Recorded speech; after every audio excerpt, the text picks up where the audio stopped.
안녕하세요. 10분 대학입니다. 10대 여러분, 오늘 배우실 과목은 경영학의 단짝, 경제학 원론입니다. 제가 수학을 피해 경영학과를 갔는데 원수는 외나무 다리에서 만난다고 그래프를 엄청 그리는 수업이더라고요. 야! 저는 최대한 쉽고 중요한 부분만 설명드릴 테니 걱정하덜덜 마시고 지금 바로 시작합니다. 경제학 원론 첫 번째 개념, 수요에 대해 알아보겠습니다. 수요란 경제 주체가 일정 기간 동안 상품을 구입하고자 하는 욕구입니다. 수요량은 수요자들이 일정 기간 동안 구매하고자 하는 상품의 최대 수량으로 막연히 사고 싶다 정도가 아닌 구매력이 있고 정말 살 의도가 있는 수량을 의미합니다. 수요의 종류에는 개별 수요와 시장 수요가 있는데요. 개별 수요는 소비자 한 사람 한 사람의 수요이고 시장 수요는 개별 수요들을 합한 것입니다. 수요를 결정짓는 데는 여러 요인이 있습니다. 먼저 가격을 통해 수요의 법칙에 대해 알아볼 텐데요. 상품의 가격이 오르면 수요는 내려가고 가격이 내려가면 수요는 올라가므로 이 둘은 서로 반비례합니다. 다음은 소득입니다. 소득과 수요의 관계에 따라 열등제, 정상제, 독립제로 나눠지는데요. 열등제란 소득이 오를수록 수요는 줄어드는 것으로 지하철을 예로 들 수 있습니다. 왜냐? 소득이 많아지면 그만큼 버스보다는 택시나 자가용을 더 자주 이용하겠죠? 정상제는 소득과 수요가 같이 오르는 것으로 소득이 오를수록 더 자주 타게 되는 택시를 들 수 있어요. 마지막으로 독립제는 소득의 등락과 관계없이 수요가 동일한 상품으로 상시 구비해 두는 생필품을 들 수 있습니다. 다음 요인은 연관제의 가격입니다. 연관제는 두 제품의 가격과 수요의 관계에 따라 보완제와 대체제로 나뉘는데요. 보완제는 스키 렌트 가격이 높아지면 스키 이용량이 줄어들듯 한 제품의 가격과 다른 제품의 수요가 반비례하는 제품을 의미합니다. 대체제는 소고기의 가격이 오르면 돼지고기의 수요가 높아지듯 서로를 대체하는 제품을 의미합니다. 다음 요인인 소비자의 수는 길목이 좋고 사람이 붐비는 곳에서 장사가 잘 되듯 소비자의 수에 따라 수요가 달라짐을 알 수 있습니다. 다음 요인은 미래에 대한 기대인데요. 여기서 기대란 설렌다 하는 의미가 아닌 전망한다 정도로 볼 수 있어요.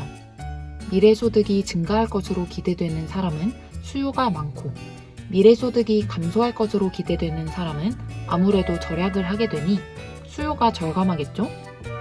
이 밖에도 수요 변동의 요인에는 소비자의 고갈, 날씨 등 다양한 변수들이 있습니다. 지금까지 살펴본 일반적인 수요 법칙과는 달리 예외인 경우도 있는데요. 비쌀수록 잘 팔린다는 베블렌 효과는 명품, 수입 제품 등에서 나타납니다. 전시 효과는 유행을 따르거나 혹은 따르지 않고자 굳이 다른 것을 소비하는 현상으로 가격보다는 유행에 따라 수요의 선택이 변동되는 것입니다. 의존 효과는 구매를 유도하는 광고, 선전에서 종종 나타나는데 예를 들어 운동의 필요성을 강조하는 러닝머신 광고를 보고 소비자는 운동을 해야겠다라는 생각이 들었습니다. 이에 러닝머신을 구매했지만 막상 집에서는 빨래 건조대로 사용하는 경우를 들 수 있습니다. 이 소비자는 광고에 설득당해 운동기구를 구매한 것이죠. 이처럼 자신의 욕구보다는 다른 정보의 영향을 받아 수요가 이루어지는 현상을 의존 효과라고 합니다. 수요를 알았으니 이제 공급에 대해 알아볼게요.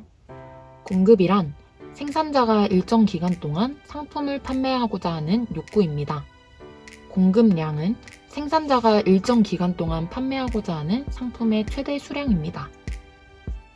공급은 여러 가지 요인에 따라 결정되는데 첫째, 판매하려는 상품의 가격입니다. 위 공급표에서 볼 수 있듯 상품의 가격이 비싸지는 만큼 이윤도 많이 남는 것이기 때문에 공급량도 증가합니다. 우상향하는 관계이죠. 둘째는 생산 요소 가격으로 생산에 투입되는 모든 것의 가격을 의미합니다. 생산자는 제한된 예산 안에서 제품을 생산할 수 있기 때문에 재료비, 인건비, 유통비 등이 저렴할수록 더 많은 제품을 만들고 공급할 수 있습니다. 셋째는 생산 기술입니다. 수공업에서 기계를 이용했을 때 대량 생산이 가능해졌듯 기술 혁신에 따라 동일한 비용으로 더 많은 생산이 가능합니다. 이외에도 천재지변이나 법률, 경쟁자의 수 등에 따라 공급량이 결정됩니다. 여러분의 핸드폰 가격은 얼마인가요? 그리고 왜 그 가격일까요? 지금부터 제가 그 비밀을 파헤쳐 보겠습니다. 판매되는 제품의 가격을 시장 가격이라 하는데요. 이 시장 가격이 어떻게 결정되는지는 수요량과 공급량의 관계를 통해 알 수 있습니다. 오른쪽 그래프를 보시면 우상향하는 공급량과 우하향하는 수요량이 교차하는 지점이 있는데 그 지점이 바로 적절한 균형 가격입니다. 이 지점을 벗어나 버리면, 즉 수요에 비해 공급이 적거나 많아지면 가격이 오르거나 낮아지게 되죠. 역으로 생각하면 시장의 수요량과 공급량은 바로 가격이 조절해 준다는 걸 알 수 있겠네요. 시장 수요량을 결정하는 소비자는 무엇 때문에 소비를 선택하는 걸까요? 바로 제품을 통해 만족을 얻기 위함인데요. 이 만족을 효용이라고 합니다. 제품에 대한 만족도가 높을수록 효용이 높다 하는데요. 이 효용의 특징 3가지를 알아보겠습니다. 첫째, 재화와 용역에 따라 다르다. 즉, 제품에 따라 내재된 효용이 다르고 주관적이라는 것입니다. 둘째는 수량에 따라 다르다. 아무리 맛있는 피자라도 3판째 먹는 거라면 질리게 되고 그만큼 효용은 떨어지게 됩니다. 마지막 셋째는 사람에 따라 다르다로, 즉 동일한 제품에 대해 모든 소비자가 똑같은 효용을 얻는 것이 아닌 개인의 주관에 따라 다르다는 것입니다. 이번에는 시장 공급량을 결정하는 생산자의 선택에 대해 알아보겠습니다. 생산자는 이윤을 극대화하는 게 목표인데요. 이윤은 총 수입에서 총 비용을 뺀 것으로 생산물은 노동과 자본의 투입량에 따라 결과가 달라집니다. 이윤을 극대화하는 방법에는 상황에 따라 달라지는데요. 총 비용이 일정한 경우 생산량을 최대화해야 합니다. 같은 재료로 더 많은 제품을 생산해내는 것인데 공급자의 욕심으로 노동을 착취하거나 물건을 부실하게 만드는 경우는 없어야 하겠습니다. 다음으로 총 수입이 일정한 경우 비용을 최소화해야 합니다. 예를 들어 인원 제한이 있는 구내식당의 경우 생산량이 크게 변하지 않기 때문에 재료비를 아끼는 것이 이윤을 늘리는 방법입니다. 이런 경우에도 욕심으로 부적절한 식재료를 사용하거나 좋은 제품인 마냥 속여 파는 행위가 없도록 해야겠습니다. 마지막으로 잉여에 대해 알아볼 텐데요. 잉여란 나머지라는 뜻으로 요즘 언어로는 할 일 없는 백수나 조형 캐릭터 같은 경우에 빗대어 사용하기도 하죠. 먼저 소비자 잉여에 대해 알아볼게요. 소비자 잉여란 소비자가 어떤 상품을 소비하기 위해 지불할 용의가 있는 가격과 실제 지불 가격과의 차액입니다.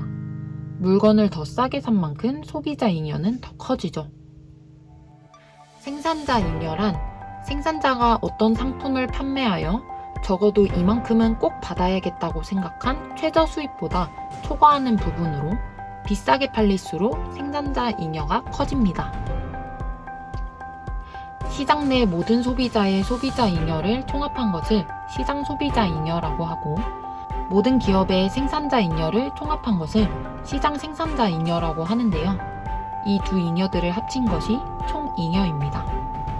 총잉여, 즉 시장 소비자 잉여와 시장 생산자 잉여가 극대화될 때 그 시장은 효율적이라고 합니다.